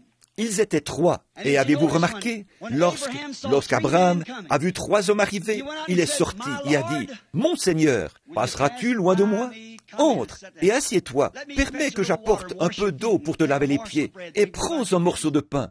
Tu pourras ensuite vaquer à tes occupations. » Il a vu 3 hommes arriver, et il a appelé les 3 un, en disant, « Seigneur, Lot, l'église dénominationnelle, là-bas à Sodome. » Il a vu 2 hommes arriver et il a dit, « Mais Seigneur. » Abraham savait que ces 3 sont un. Il n'y en avait en fait qu'un seul. Observez, 2 d'entre eux sont allés à Sodome et l'un d'eux est resté avec lui. Il a dit, « Mon Seigneur. » Remarquez, celui qui est resté avec lui, Abraham, qui était un type des appelés à sortir, n'était pas dans Sodome. Il était l'élu pour cette heure-là. Maintenant, souvenez-vous, ceux des nations allaient bientôt être brûlés, tout comme c'est le cas maintenant. Le monde des nations doit être détruit par le feu. Nous le savons. Observez maintenant le super signe. Dieu est descendu sous la forme d'un homme et a accompli un signe. Lorsqu'il avait le dos tourné à la tente, il a demandé où était Sarah. Et Abraham a dit, elle est dans la tente, derrière toi. Il a dit, je vais te visiter à la période de la vie. Observez ce « je », voyez, « je vais te visiter ». Et remarquez, il ne l'a pas appelé Abraham. Juste quelques jours auparavant, il était Abraham. Mais Dieu avait changé son nom lorsqu'il lui avait parlé par l'Esprit. Mais ici, c'est Dieu en chair. Il vient de manger le veau qu'Abraham a tué. Il boit du lait de vache et mange du pain. Pensez-y, un homme, les vêtements couverts de poussière, les pieds sales. Amen. Dieu! Vous dites, ce n'était pas Dieu. Abraham a dit que ça l'était. Il a dit que c'était Elohim, celui qui a créé les cieux et la terre, celui qui est entièrement suffisant, Dieu sous une forme humaine. Amen. Et il a accompli un signe pour Abraham, afin qu'il sache que c'était bientôt la fin du monde des nations, et qu'il était cette super postérité. Il a dit, où est Sarah? Il a répondu, elle est dans la tente, derrière toi. Il a dit, je vais te visiter à la période de la vie. Et Sarah a fait quelque chose. Elle a un peu ri. Il a dit, pourquoi Sarah a-t-elle ri en disant, cela ne peut pas se faire. Il connaissait les pensées de l'esprit de Sarah, qui était dans la tente derrière lui. Et il a reconnu que c'était Dieu. Maintenant, regardez, Jésus, quand il est venu sur la terre, il était cette super postérité. Et quand il est venu, il a montré exactement la même chose aux gens. Pas vrai? Or, comme il savait que ce temps de la fin allait venir, il a dit, vous ferez, vous aussi, les choses que je fais, parce que Dieu a dit que je vous donnerai un signe éternel, perpétuel. Amen. Voilà le super signe. Regardez le parcours de l'Église. Elle est passée par Luther, Wesley, les pentecôtistes, les dénominations. Nous avons eu des révélations et toutes sortes de choses. Nous avons eu le parler en langue. Nous avons eu les dons de guérison. Nous avons eu toutes sortes de manifestations. Mais regardez, là, au temps de la fin, avant l'embrasement et la destruction, le super signe apparaît de façon mystérieuse. Il entre encore en scène, là, devant nous. Amen. Dieu lui-même. Pas un homme, mais Dieu manifesté. Un super signe, un signe perpétuel, un signe éternel, un super signe. Dieu manifesté en chair. Ce même signe que son fils, son super-fils avait produit. Il a promis qu'il se produirait de nouveau à la fin. Ce qui arriva du temps de Sodome arrivera de même à la venue du Fils de l'homme. Un retour du super signe. Nous avons eu toutes ces autres choses. La postérité royale d'Abraham a suivi le même parcours qu'Abraham avait suivi. Mais juste avant la destruction du monde, le super signe doit apparaître de nouveau. Un signe perpétuel, éternel de la résurrection, qui prouve qu'on n'a pas pu tuer la postérité royale, comme on avait tué Daniel et tous les autres prophètes. La tombe n'a pas pu le retenir. En effet, les autres avaient vaincu les portes de l'ennemi, le feu, le lion et l'épée, et ainsi de suite. Ils avaient vaincu tout cela, mais cette postérité royale a vaincu la mort, le séjour des morts et la tombe. Rien n'a pu le retenir. Pourquoi? Il est un super signe perpétuel. Quel est le super signe? La résurrection de Jésus-Christ, qui, 2000 ans après sa mort, se tient toujours au milieu de nous, comme il l'avait fait à l'époque. Il se manifeste dans son Église, dans la chair humaine. Il est le même hier, aujourd'hui, éternellement. Amen. Une vierge concevra, et dès lors, Dieu et l'homme seront un, unis ensemble. Un signe perpétuel, éternel, un super signe. Il vit. Jésus-Christ vit aujourd'hui. Vous me demandez comment je sais qu'il vit. Il vit dans mon cœur. Je le vois parmi nous. Toute sa postérité élue verra cela. Oui, monsieur, les élus de son époque l'ont vu. Ceux qui avaient été prédestinés l'ont vu. Au milieu de l'incrédulité, ils y ont quand même cru. Ils étaient là, au milieu des incroyants, et ils l'ont quand même confessé publiquement. Oui, tu es le Fils de Dieu, le roi d'Israël. Oh là là, là, parmi des milliers d'incroyants, un homme qui s'appelait Simon-Pierre s'est avancé. Il lui a dit, tu t'appelles Simon, et tu es le fils de Joseph. Qu'est-ce que c'était, ce super signe? Voilà le prophète qui se tenait là. Voilà le super signe. Et Simon-Pierre l'a accepté. Peu importait ce que n'importe qui d'autre pouvait en dire. Cette grosse brute costaude est devenue un doux agneau devant Dieu. Remarquez, il y avait Nathanaël, un docteur, un véritable érudit, qui croyait en Dieu. Et Philippe est allé le chercher dans sa ville là-bas. Il l'a fait venir. Quand il est arrivé là où se trouvait Jésus, Jésus a dit, « Voici vraiment un Israélite dans lequel il n'y a point de fraude. » Il a dit, « Rabbi, d'où me connais-tu » C'est stupéfiant. J'ai entendu dire que mes arrière-grands-pères parlaient d'un tel et d'un tel il y a longtemps. Je n'ai jamais entendu ces choses de « Comment as-tu su qui je suis ?» Jésus a dit, avant que Philippe t'appelle, quand tu étais sous l'arbre, je t'ai vu. Un super signe. Amen. Fini les sacrificateurs et les rabbins. Il y avait là le super signe éternel de Dieu. Oui, il fallait qu'il passe par la Samarie. Souvenez-vous, il existe 3 races de gens. Le peuple de Cam, de Sem et de Japheth. Il est passé par là, chez les Samaritains. Une petite femme est sortie puiser de l'eau, là, au puits. Jésus, les premiers mots qu'il lui a adressés, c'est « Apporte-moi à boire ». Elle a dit « Tu n'as rien pour puiser », et ainsi de suite. Et la conversation s'est poursuivie. Ils ont discuté du problème racial et tout ça. Au bout d'un moment, il lui a dit « Va chercher ton mari et viens ici ». Alors elle a dit « Cet homme veut faire le malin avec moi ». Voyez, je n'ai pas de mari. Il a dit, tu as dit la vérité, tu en as eu 5, et celui avec qui tu vis maintenant n'est pas ton mari. Le super signe. Écoutez-la, Seigneur, je vois que tu es prophète. Le super signe, une manifestation de la parole pour cette époque-là. Observez, tu es prophète, mais je ne vois pas où il est dit dans la Bible qu'un prophète devait paraître en ce temps-ci. Par contre, nous attendons le Messie, et quand il viendra, il manifestera la parole promise de Dieu. Ce sera lui, cette pauvre petite femme, dans cet état-là. On savait plus sur Dieu que la moitié des prédicateurs d'aujourd'hui. Pourquoi? Elle avait été prédestinée à cela. Quand cette lumière l'a frappée, cette semence a pris vie. On ne peut pas la cacher. Non. Regardez Nathanaël. Peu lui importait qui était présent. Il s'est tenu là, devant son sacrificateur, et tous ces gens, et il a dit, « Rabbi, tu es le Fils de Dieu, tu es le roi d'Israël que nous attendons. » Il a vu le super signe. Cette petite femme-là, malgré tous ses problèmes, elle a parcouru la ville à toutes jambes et a dit, « Venez voir un homme qui m'a dit ce que j'ai fait. » Ne serait-ce pas le Messie? N'est-ce pas ce que nous attendons? Le super signe. Maintenant, souvenez-vous, les gens des nations n'ont pas reçu cela en ce temps-là, mais il faut qu'ils le reçoivent, parce que Dieu ne peut pas changer sa continuité. Il doit le faire. Souvenez-vous, il l'a promis. Il a dit qu'il le ferait.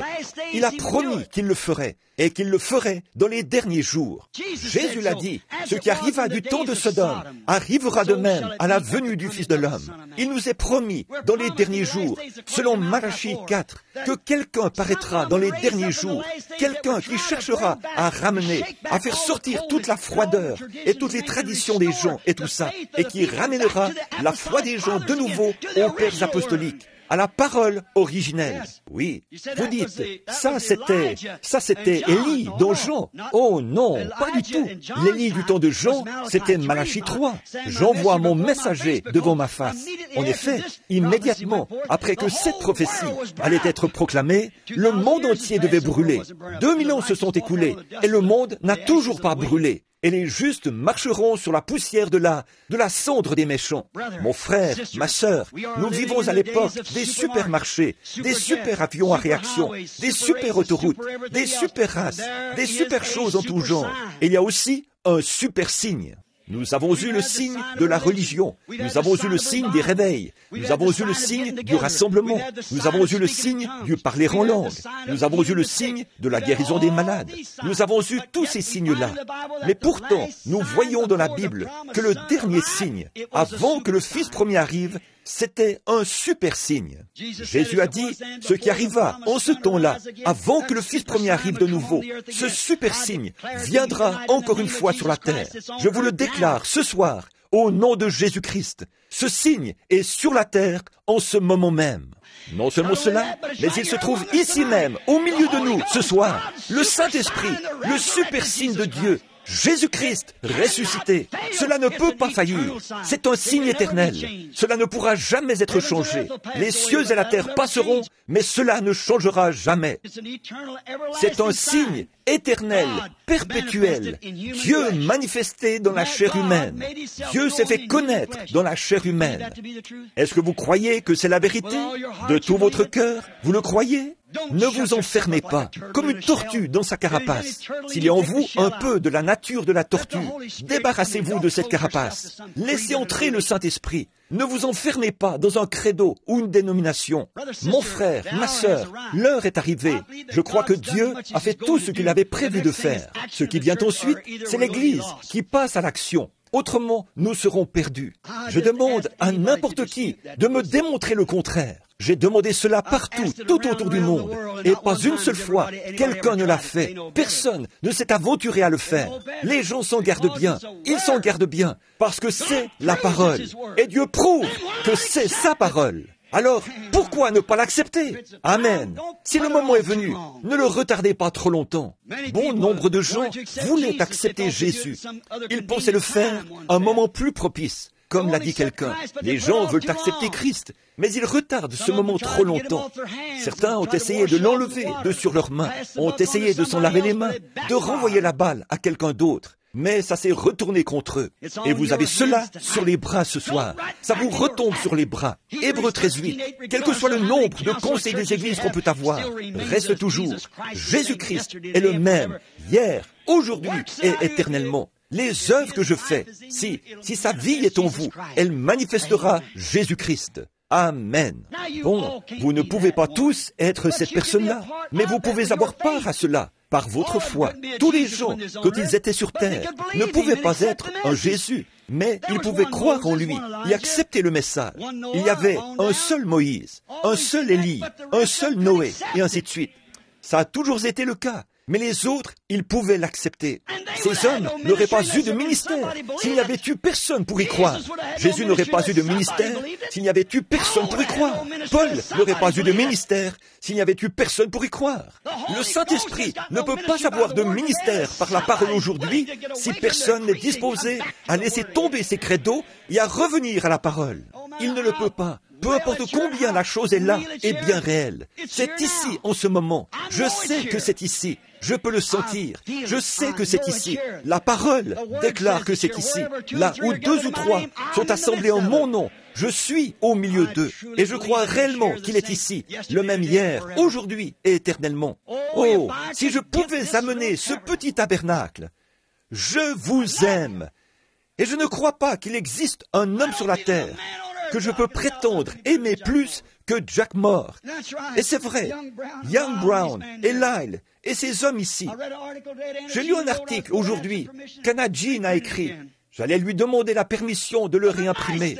Les bonnes choses qu'ils disent là. Et regardez, mais si vous ne vous réveillez pas rapidement, il sera trop tard. Life Tabernacle, je suis une partie de vous, et c'est pour cette raison que je m'écrie. Année après année, il y a un refroidissement ici, je le constate. Vous ne le remarquez peut-être pas. Vous vivez en plein dedans, mais restez sur le champ de mission quelque temps. Et là, revenez avec votre souvenir qui date de l'année précédente. Ne vous l'ai-je pas dit là-bas, dans cette petite tente, un soir, à partir de cette heure? Qu'ai-je dit au sujet de Shreveport, la fois où cette femme a publié une critique virulente à mon sujet? Vous rappelez-vous ce que j'ai dit il y a 3 ou 4 ans, 5 ans, au sujet des États-Unis, et cela a été publié dans les journaux? J'ai dit, c'est cette année que les États-Unis accepteront l'Évangile, ou bien ils ne l'accepteront jamais. Ils sont en déclin depuis ce temps-là. Et il n'y aura plus jamais un autre grand réveil comme celui-ci en Amérique. Si vous croyez que je suis un prophète, souvenez-vous que c'est la parole du Seigneur. Regardez bien, voyez si ce n'est pas en train de mourir. Les églises sont en train de mourir. Elles dépérissent. Et ça me brise le cœur de savoir qu'il est question d'hommes et de femmes que j'aime plus que ma propre vie, à qui j'ai consacré ma vie. Je suis venu au milieu de vous comme votre frère, pas votre Dieu, votre frère, pas votre ennemi, votre frère. Je vous ai dit la vérité, et Dieu a montré qu'il en est bien ainsi. Chaque parole que j'ai prêchée, il l'a déclarée comme étant là, l'exacte vérité. Alors mon frère, ma sœur, pourquoi ne pas l'accepter pour l'amour de Jésus-Christ? Pourquoi ne l'acceptez-vous pas? Si vous pouvez simplement croire que c'est la vérité, l'accepter comme étant la vérité, c'est tout ce que je vous demande de faire. Courbons la tête un instant. Je vais m'arrêter là, sur ces notes que j'avais. J'avais annoncé que j'allais faire un appel à l'hôtel et laisser Billy Paul distribuer les cartes de prière. Nous n'avons pas pu avoir de cartes de prière ce soir. Il était trop tard pour qu'on les distribue. J'avais oublié ma promesse. Je lui demanderai de venir demain soir aux alentours de 18h. De toute façon, nous n'avons pas besoin de cartes de prière. J'ai toujours cherché à vous éloigner de cette tradition qui est de toujours imposer les mains comme le faisaient les Juifs. Jairus a dit, « Viens imposer les mains à ma fille, elle vivra. » Le Romain dit, « Dis seulement un mot. » Ça, c'était la façon de croire des gens des nations.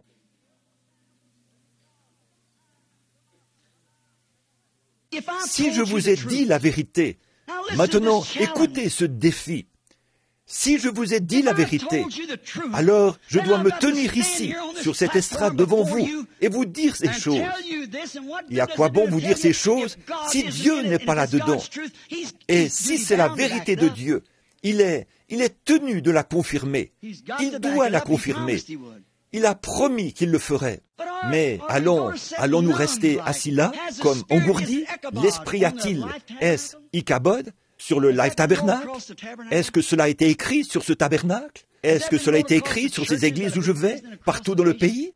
Fait-il si sombre et si dense maintenant? Un ici et un là, un dans le champ, j'en prendrai un, et peut-être un à l'autre bout du monde, et j'en prendrai un, ce qui arriva du temps de Noé, où 8 âmes furent sauvées à travers l'eau, arrivera de même à la venue du Fils. En sommes-nous là? Le ministère de Jésus-Christ aujourd'hui est-il identique à celui de l'époque où il était ici, la première fois qu'il a prêché? Lorsqu'il était un jeune prophète galiléen, tout le monde le voulait dans son église, quand il guérissait les malades et tout. Mais quand il s'est mis à prophétiser et à les réprimander et à les appeler une bande de vipères, c'est ce qui a marqué son déclin. C'est ce qui a fini par le mener à sa crucifixion, son assassinat. Mais souvenez-vous, il a eu un autre ministère. Il a prêché à ceux qui sont perdus et damnés pour l'éternité, qui ne s'étaient pas repentis à l'époque où ils avaient eu la possibilité de se repentir. Ce même ministère pourrait-il réapparaître? Le ministère pourrait-il se poursuivre en s'adressant à des gens qui sont perdus et damnés, qui ne peuvent bénéficier d'aucune miséricorde? Pensez-y. Et si c'était le cas, vous dites, est-ce le cas, frère Branham? Je ne sais pas. Il est peut-être plus tard que nous le pensons. Si vous voyez l'ombre d'une chose, vous savez ce que cette chose sera quand vous aurez le positif. Si vous levez les mains et que vous voyez 4 doigts, 5 doigts, c'est ce à quoi ressemblera votre main quand le négatif deviendra positif. Car c'est ce qui est présenté par l'ombre. Croyez, mes amis, oh, que Dieu vous vienne en aide. Oh, combien de fois vous m'avez acheté des complets. J'ai là-bas en ce moment des cadeaux, des boîtes de bonbons, des seaux de sirop. Vous avez même donné des serviettes à ma famille, des vêtements à mes enfants. Vous m'avez nourri. Vous avez fait tout ce que vous avez pu. Permettez maintenant que je fasse quelque chose pour vous.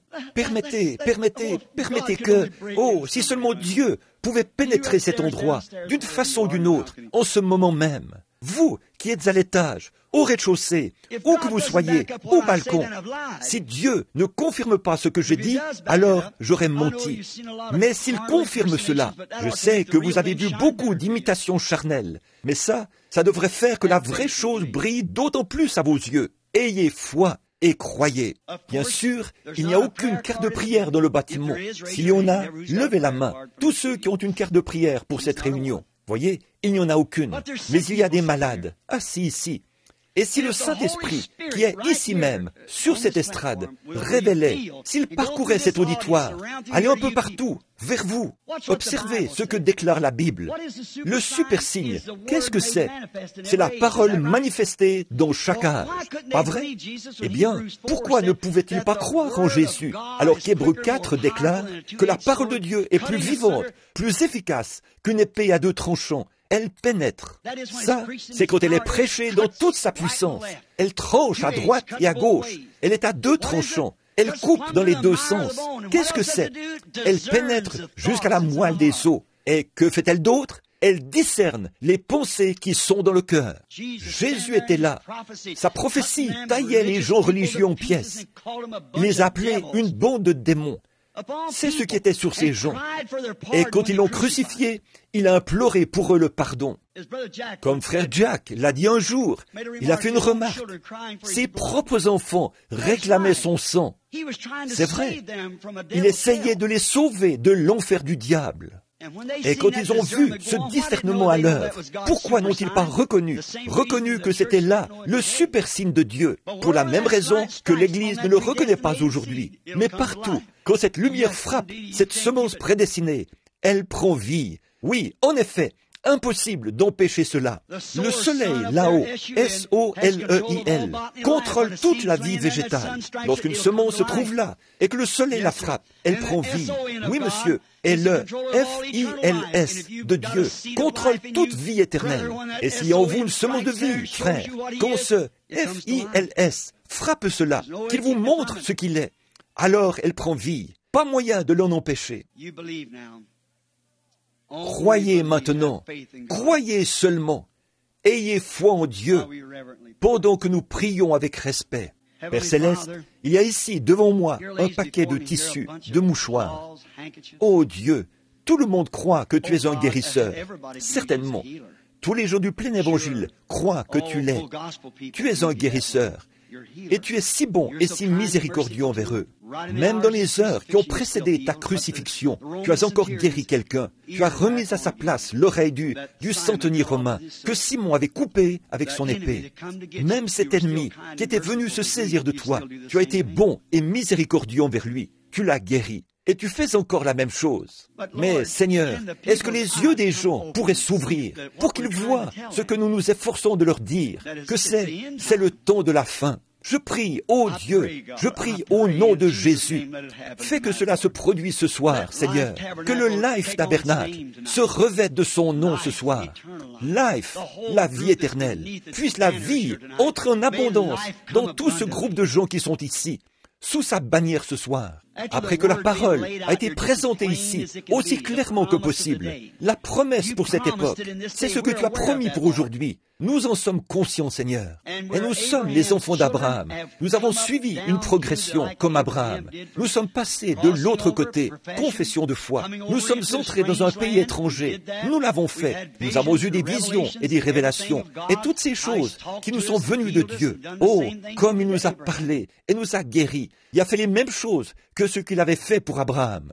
Mais au temps de la fin, là-bas, juste avant l'arrivée du Fils promis, c'est là que Dieu a montré, par le super signe, ce qui arriverait en ce temps de la fin. Ensuite, la super postérité, Jésus-Christ, la semence de foi, descend faire cette même chose à la fin du temps des Juifs, comme ce qui avait été fait à la fin, là-bas. Et maintenant, à la fin de toutes choses, il a promis de revenir, ce qui arriva du temps de Noé et du temps de Sodome. Vous ferez, vous aussi, les œuvres que je fais. Si sa vie est en nous, elle le reflète lui. Elle reflète le constructeur, le créateur du produit. Son œuvre le reflète toujours, le reflète lui. Et Dieu s'est reflété en Christ. Si vous ne pouvez pas me croire, croyez à ses œuvres. Maintenant, je te prie, ô Dieu, de guérir chacun de ceux-ci, pour lesquels je prie avec sincérité. Guéris-les, Seigneur. Accorde-le. Et maintenant, cher Père Céleste, me voici. Je me rends bien compte que je ne peux plus rester ici encore très longtemps, car je vois que ma vie naturelle décline de jour en jour. Accorde ton secours ce soir, Seigneur, une fois de plus. Une fois encore, Seigneur, accorde-le. Fais que les gens oublient le passé maintenant et qu'ils courent vers le but de la vocation céleste. Accorde-le, Seigneur. Je vais te demander de faire une chose difficile, Père. J'en suis conscient. Mais je vais te demander de permettre que Jésus entre en nous. Et Père, que tu moignes moi. Ce ne serait pas très profitable à cette assemblée, à moins que tu ne les oignes eux aussi. Ensemble, nous sommes un. ou un lait de foi, si bien que quelqu'un ici, il y a certainement quelqu'un qui possède assez de foi pour faire cela, comme cette femme qui avait touché son vêtement, et il est maintenant même le souverain sacrificateur qui peut compatir à nos faiblesses, montrer qu'il est toujours ce super signe. Dieu dans l'homme, Dieu agissant à travers l'homme, des illettrés et des gens qui sont disposés à s'oublier eux-mêmes et à simplement laisser l'esprit agir à travers eux.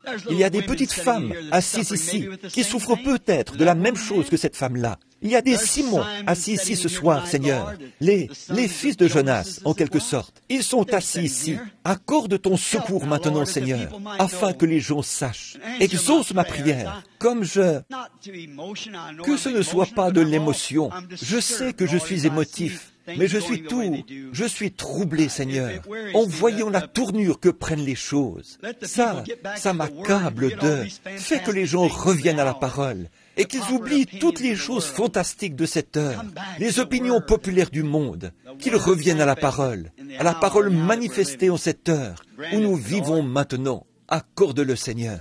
Et pendant que nous avons la tête inclinée, je veux que chacun de vous prie en toute simplicité. Ne gardez la tête inclinée et continuez simplement à prier. Dites, Seigneur, aide-moi en ce moment et gardez à l'esprit quelque chose pour lequel vous désirez prier. Et si le Seigneur Jésus est toujours vivant, alors, certainement, mes amis, que ce serait là le super signe. Certains ont dit, oh, ça peut se faire. Aucun doute là-dessus. Frère Branham a un grand don du Seigneur. Et je crois que, lorsqu'il est sous l'onction, c'est un prophète du Seigneur. Mais n'écoutez surtout pas son enseignement. Voyons, quelqu'un qui fait une chose pareille, qui dit une chose pareille, et qui est censé être un érudit, alors que c'est justement là le signe que son enseignement est juste, d'après la Bible. Et si vous êtes un pécheur, le baptistère est prêt. Si vous n'avez jamais été baptisé au nom de notre Seigneur Jésus-Christ pour la rémission de vos péchés, le baptistère est prêt. Si vous n'avez pas encore reçu le Saint-Esprit, vous devez absolument avoir ce signe. Sinon, vous ne franchirez pas la porte. La vie de Christ en vous, voilà ce que vous devez être. À présent, priez et demandez à Dieu de vous aider pendant que nous prions maintenant. Et nos sœurs là, aux instruments, croient seulement.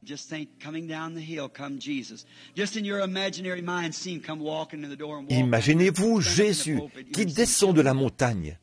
En pensez, dans votre imagination, représentez-vous-le en train de passer la porte. Il s'avance ici, et debout derrière la chaire, il dit « Mes enfants ». Imaginez cela dans votre pensée en ce moment. Que tout le monde soit vraiment respectueux. Restez bien tranquille et priez.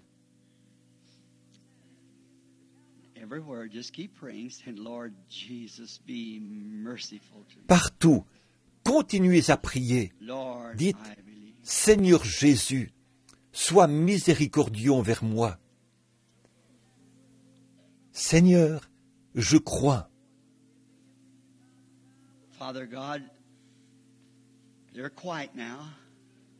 Dieu notre Père, ils sont tranquilles à présent. En ce moment solennel, je crois que tu es ici. Je crois que cette grande colonne de feu qui conduisait Israël dans le désert a été manifestée en chair. Il a dit que c'était lui. Avant qu'Abraham fût, je suis. Je suis venu de Dieu et je m'en vais à Dieu. Après sa mort, son ensevelissement, sa résurrection et son ascension, Paul l'a rencontré lorsqu'il était en route vers Damas. Une grande lumière l'a jeté à terre. Cet Hébreu ne l'aurait jamais appelé Seigneur s'il n'avait pas su qu'il s'agissait là de cette même colonne de feu. Qui es-tu, Seigneur? Il a dit, je suis Jésus. Here you are tonight with us, the same life in us.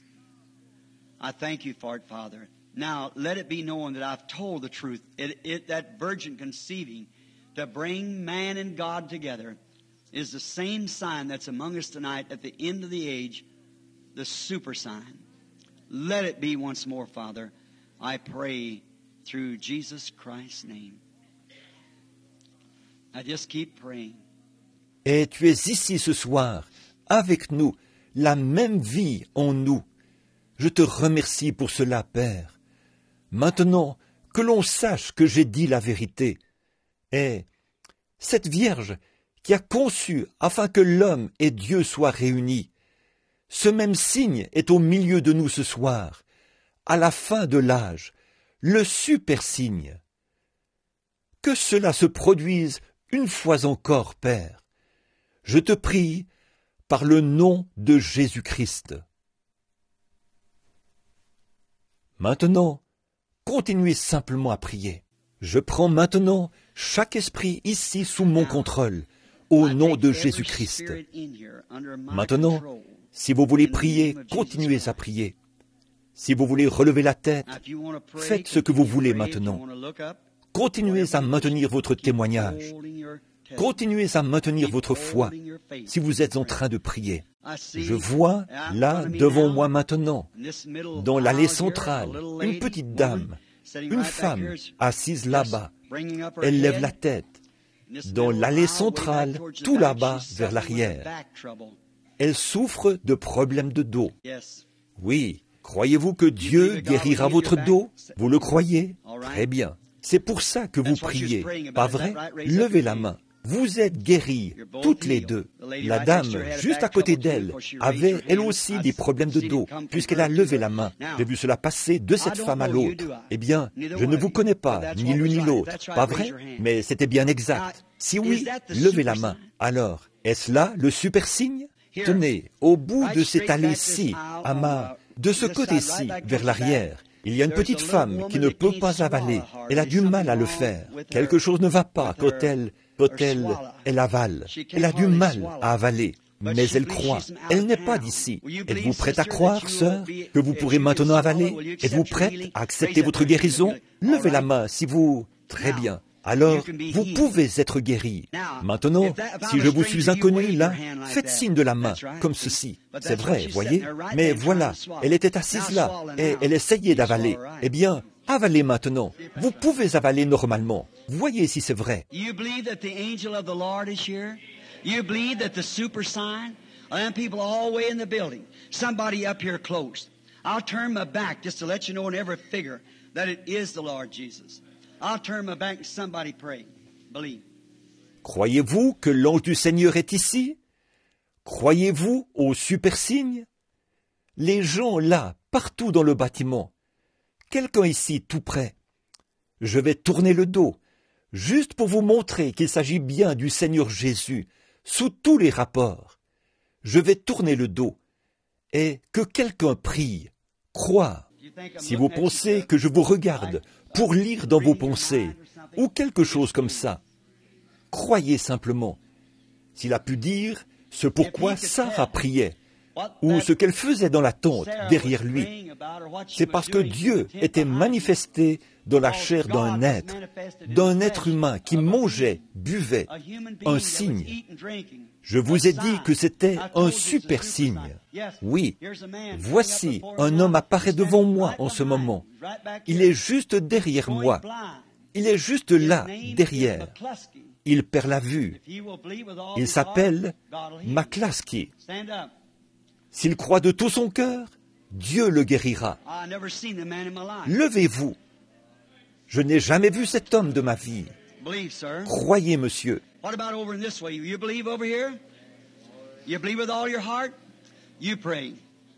Qu'en est-il de ce côté-ci? Croirez-vous par ici? Croyez-vous de tout votre cœur? Priez. Je vois une femme, et elle souffre de quelque chose. Elle pense que c'est l'épilepsie, parce qu'elle perd connaissance. Elle est venue du sud-est, elle est de la Floride. Elle s'appelle Madame Kinney. Si vous croyez, Madame Kinney, et que vous vous mettez debout, vous serez guéri de ces évanouissements. Mettez-vous debout.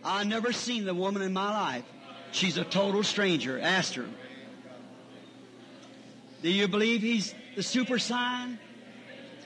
What about this section? You believe? Je n'ai jamais vu cette femme de ma vie. Elle est une parfaite inconnue. Demandez-lui. Croyez-vous qu'il est le super signe? Et de ce côté-ci, croyez-vous? A woman suffering almost to a nervous breakdown right over this way. Her name is Miss Jones. If she'll believe with all of her heart, she can be healed. Mrs. Jones, if you'll believe and stand to your feet and believe that Jesus Christ makes you well, you can have your healing. She's a total stranger to me. I've never seen her in my life. God knows that's true. Il y a une femme de ce côté-là qui souffre tellement qu'elle a failli faire une dépression. Elle s'appelle Madame Jones. Si elle croit de tout son cœur, elle peut être guérie. Madame Jones, si vous croyez et si vous vous mettez debout et que vous croyez que Jésus-Christ vous rétablit, vous pourrez recevoir votre guérison. Elle est une parfaite inconnue pour moi. Je ne l'ai jamais vue de ma vie. Dieu sait que c'est vrai. A virgin shall conceive and shall bear a Une son. vierge concevra, And his elle name enfantera shall un be called fils, Emmanuel, et which on by l'appellera interpretation is Emmanuel, God, ce qui signifie with us. Dieu avec nous, God Dieu here ici, in us. en nous, God le super signe de sign. Dieu. Do you believe it? Croyez-vous cela? Well, we're at Eh the bien, end nous time. sommes au If temps de la he's fin. here, why don't S'il you est accept ici, him now? pourquoi ne l'acceptez-vous Do you pas see what maintenant? ought to happen? Voyez-vous ce qui devrait Do you arriver? see what should take place? Voyez-vous ce qui devrait se produire? Every Chaque person personne right now devrait should be être complètement totally healed. guérie à l'instant même. Il y a quelqu'un, il y a quelque chose qui est ici pour accomplir cela. Tout le monde le sait. Le Dieu du ciel sait que je ne connais aucune de ces personnes. Ce sont de parfaits inconnus. Demandez-leur et vous verrez. Je ne sais rien de ces gens. Je ne sais pas qui ils sont, d'où ils viennent. Rien. Mais si vous voulez me croire sur parole, si cela est vrai, alors je vous le dis en ce moment même, le Saint-Esprit tournoie partout dans ce bâtiment. Cette lumière est tout autour, ici. Maintenant, si la parole est vraie et que la parole est manifestée devant vous, comment se fait-il que nous ne la recevions pas? Qu'est-ce qui va venir ensuite, frère? You're in trouble too. Something about that's your wife. That's right. Just a minute, I see what it is. You've confessed it. Let it go at that. I challenge you to believe God right now. The super sign. Vous avez des ennuis, vous aussi. Quelque chose au sujet. Eh bien, c'est votre femme. C'est exact. Un instant, je vais voir ce que c'est. Vous l'avez confessé. Tenez-vous-en là. Je vous mets au défi de croire Dieu maintenant même. Le super signe. Tout ce que je sais à propos de ce jeune homme, c'est que je lui ai serré la main. Je ne peux même pas vous dire comment il s'appelle en ce moment. Mais c'est précisément cela qui ne va pas. Je ne suis pas au courant de cette chose-là. J'étais présent le jour où il s'est marié. Mais quelque chose est arrivé. Je ne veux pas le dire ici. Mais bon, ne croyez-vous pas en Dieu? Il a dit que ce super signe se produirait. Combien désirent le voir? Levez la main, dites, moi, je croirai en lui. Amen. Au rez-de-chaussée, où que vous soyez, là-haut dans le balcon. Souvenez-vous, le super signe de Dieu, la parole de la promesse, est manifestée ici même, aujourd'hui, devant vous, aujourd'hui. Jesus read the scriptures and turned around and said, "This day, this prophecy is fulfilled in the midst of you."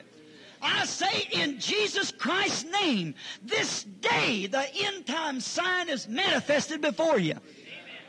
Jésus a lu les Écritures, puis il s'est retourné et il a dit, « Aujourd'hui, cette prophétie est accomplie au milieu de vous. » Moi, je dis, au nom de Jésus-Christ, qu'aujourd'hui, le signe du temps de la fin est manifesté devant vous. Combien y a-t-il de gens qui sont malades? Levez la main, au nom de Jésus-Christ, dans sa présence. Si vous pouvez croire que ce que vous avez vu est la vérité et que cela vient de Dieu, alors je vous demande, au nom de Jésus-Christ, de vous lever et de l'accepter. Dites, je vais l'accepter. Pour moi, ça réglera tout. Je crois, peu m'importe où vous vous trouvez. C'est très bien ça. Levez les mains maintenant. Maintenant, donnez la louange à Dieu. J'ai déjà prié pour cela. Maintenant, louez-le, simplement. Tenez-vous là. Le super signe. Le super signe. Là, au milieu de vous. le super signe de Dieu pour le dernier jour. Amen. Que Dieu vous bénisse, frère.